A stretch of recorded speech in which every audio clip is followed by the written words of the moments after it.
La revolución prometió justicia, pero en la cabaña lo que hubo fueron fusilamientos masivos. Así se vivió el terror en esos primeros años de poder de la revolución. Imagina que te acusan de crímenes sin pruebas. No tienes abogados, no tienes defensa, solo un juicio que dura minutos. Luego de eso, la sentencia y el sonido de fusiles que acaban con tu vida. Esto no es ficción. Esto pasó en Cuba y las órdenes de ejecución salían del lugar llamado La Cabaña, bajo la supervisión de Ernesto Che Guevara. Pero, ¿cómo comenzó todo esto? Para entenderlo, debemos regresar a enero del año 1959. Batista huye del país y Fidel Castro toma el poder. Pero en vez de procesos judiciales justos, el nuevo gobierno decide aplicar lo que llaman justicia revolucionaria. Las calles de La Habana seguían llenas de celebración, pero en la fortaleza de La Cabaña el ambiente era otro. Se improvisaron tribunales revolucionarios y comenzaron las ejecuciones. Los acusados apenas tenían tiempo para defenderse. Algunos ni siquiera sabían de qué se le acusaban hasta que llegaban ante un tribunal. Pero la mayoría de sentencias estaban decididas de antemano.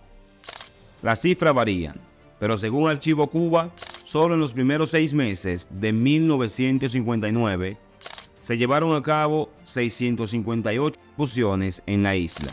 De ellas, 58 ocurrieron en La Cabaña. El Che Guevara no solo firmaba la sentencia, también decidía el destino de muchos de los acusados. Algunos testigos aseguran que incluso presenciaba los fusilamientos. Los prisioneros sabían lo que venía. Algunos se derrumbaban, otros morían gritando su última consigna. Muchos decían, ¡viva Cristo Rey! Otros, ¡viva Cuba Libre! Pero el resultado siempre era el mismo.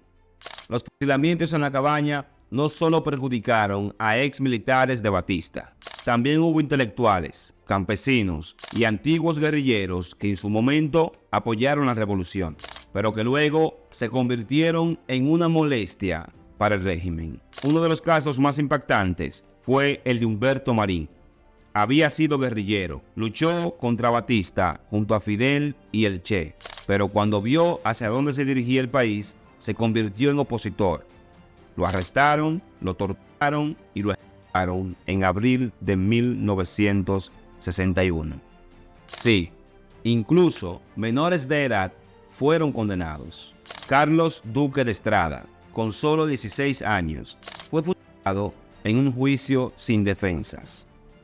Pero, ¿hasta qué punto el Che Guevara fue responsable?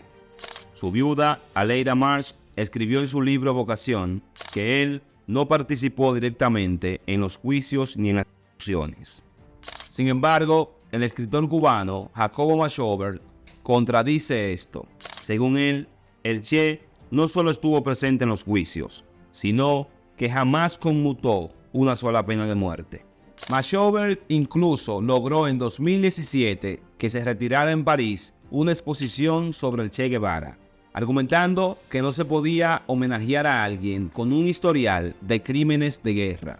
Décadas después, los fusilamientos en La Cabaña siguen siendo un tema tabú en Cuba. Para algunos, fueron un acto de justicia revolucionaria. Para otros, un crimen de Estado.